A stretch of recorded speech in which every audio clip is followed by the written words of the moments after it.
ओम शांति। याद रखना, आने वाला समय आसान नहीं है ना? ये जो दिख रहा है विश्व में शुरू हो गया, अभी वो शुरू हो गया है, अभी वो शुरू हो गया है। रोज ऐसे न्यूज नहीं देखो कि वो कब खत्म हो गया, कब खत्म होने वाला है।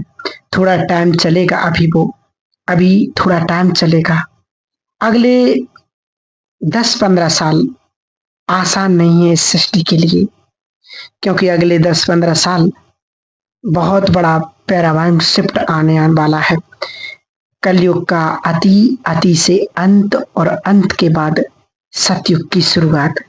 एक ट्रांसमिशन का पीरियड चल रहा है। इस समय पर जो भगवान से कनेक्शन बनाकर रख लेगा, जैसे कहते हैं ना कि मुश्किल समय पर इनसे कनेक्शन बना के रखो, काम आएंगे। तो अब उस वाला समय, किससे समय कनेक्शन बनाकर रखना है? भगवान से कनेक्शन बनाकर रखेंगे तो काम आएगा। क्योंकि एक तो रोज सिखाएंगे कि कैसा करना है, कैसा कर्म करना है।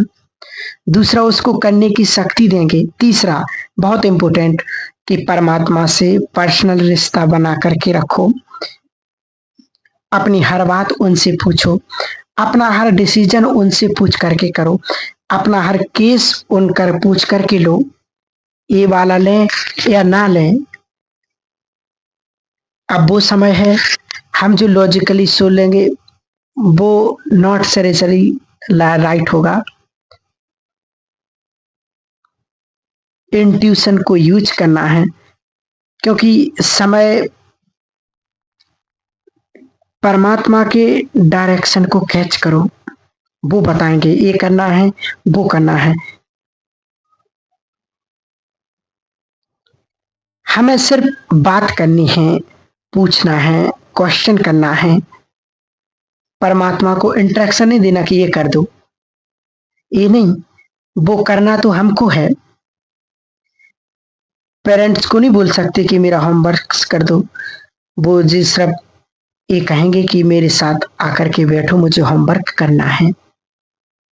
फिर बीच में कोई क्वेश्चन का आंसर नहीं आता तो आप बताओ ना कैसे करना है? होमवर्क हमें करना है। टीचर गाइड करता है, पेरेंट गाइड करते हैं, टीचर पेरेंट्स पावर देती है, लेकिन कर्म किसको करना है?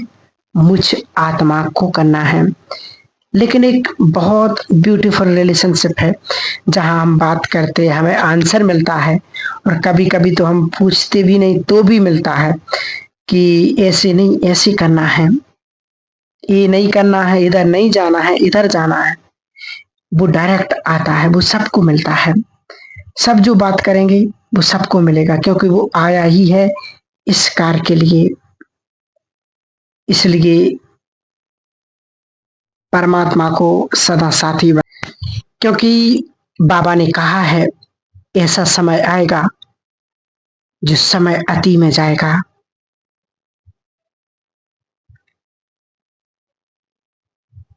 ऐसी ऐसी परिस्थितियां आएंगी जीवन में, जो अब तक परिस्थितियां आई वो कुछ भी नहीं है, इससे भी विकराल। जब परिस्थितियां आई थी तब हम इतने पुरुषार्थी नहीं थे, इसलिए पराजय हो गए थे। लेकिन अभी तीव्र पुरुषार्थ है, परंतु परिस्थितियां भी और तीव्र होंगी। तो तीव्र पुरुषार्थ के बाद भी अमृत वेला कर रहे, मुरली का चिंतन कर रहे, मनन कर रहे, सब कुछ कर रहे, उसके बाद भी पराजय का सामना करना पड़ सकता है। क्योंकि समय अति में जा रहा है,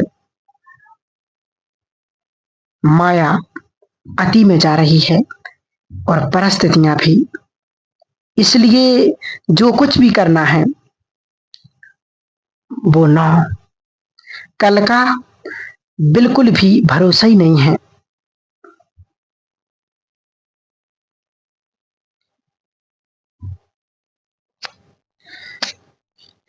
इसलिए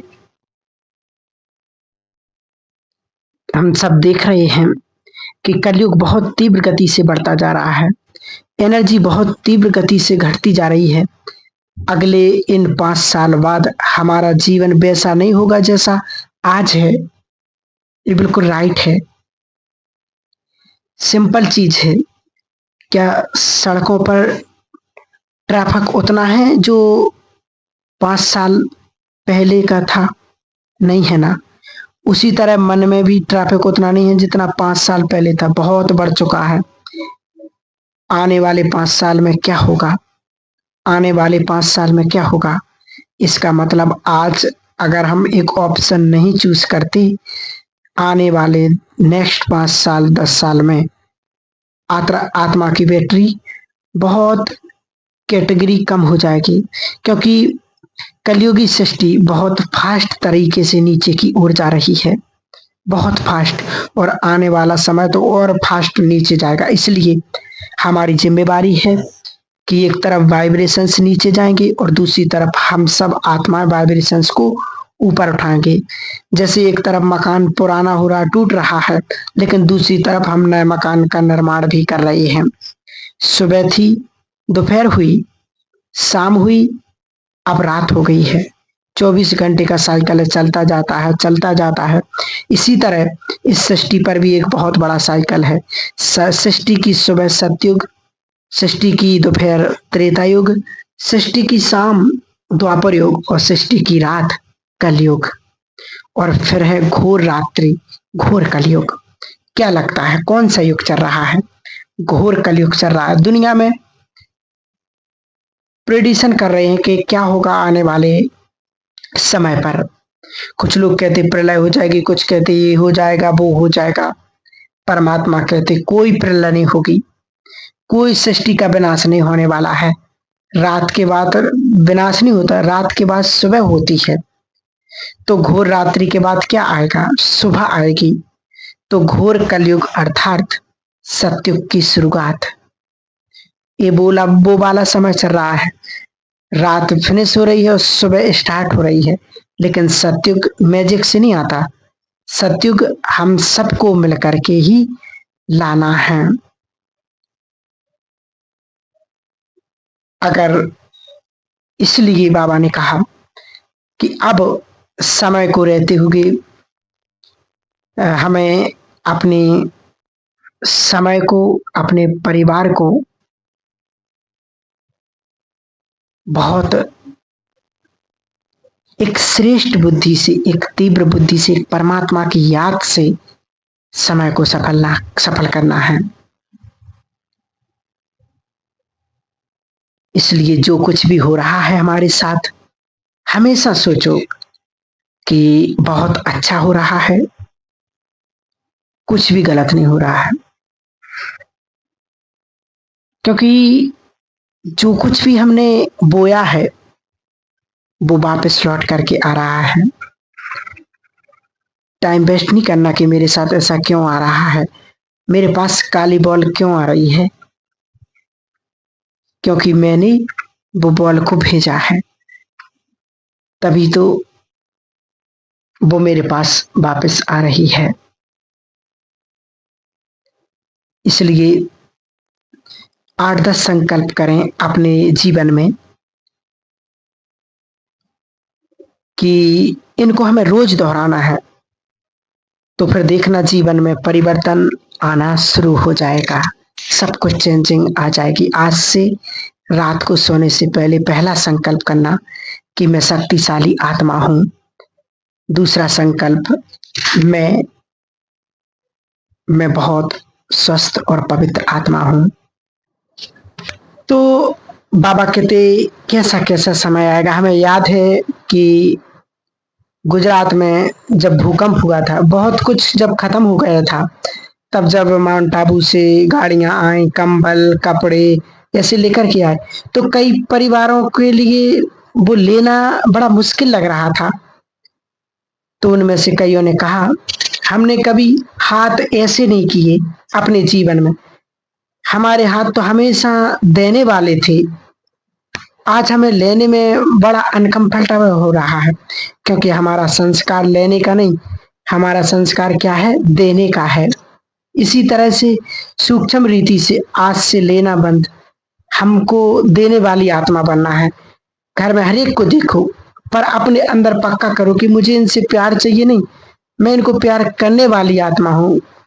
मुझे सम्मान नहीं चाहिए, मैं सम्मान देने वाली आत्मा हूँ। और आज पक्का करो कि मुझे किसी से कुछ नहीं चाहिए, मैं सबको देने वाली दिया हूँ, कि मैं देने वाला दिया हूँ, मुझे कुछ नहीं चाहिए किसी से। लेकिन सबको देने के लिए मुझे खुद को अपने अंदर भरना पड़ता है। इसलिए जो आत्मा की बैटरी है उसको परमात्मा शिव से कनेक्ट करके, जो प्यार का सागर है, जो सर्व शक्तियों का सागर है, शांति का सागर है, उससे कनेक्ट करके, उससे सारी शक्तियां अपने अंदर लेकर के सारा दिन सबको देना। मेडिटेशन एक ऐसा शब्द है जो आज तक हम कहते थे कि हमने कोशिश तो की लेकिन हमसे होगा नहीं। अब हम उस समय पर आकर के पहुंचे हैं कि मेडिटेशन एक चॉइस नहीं, मेडिटेशन एक हॉबी नहीं, मेडिटेशन एक आवश्यकता बन चुका है। एक, अगर हम खुद को, अपने परिवार को मानसिक बीमारियां, शारीरिक रोग, रिश्तों के टकराव, इन सब से यदि बचाना चाहते हैं तो हमें मेडिटेशन को अपने घर में प्राथमिकता देने की बहुत बहुत आवश्यकता है। ये नहीं कहना कि टाइम मिलेगा तब करेंगे, कहना ये है कि जब हम करेंगे तो सारा दिन जरूरत से ज्यादा टाइम आ जाएगा और मन हमारा बहुत लाइट और कम सोचने वाला हमारा मन बन जाएगा। तो इस समय की मांग है और इस समय की पुकार है। ठीक है, ओम शांति।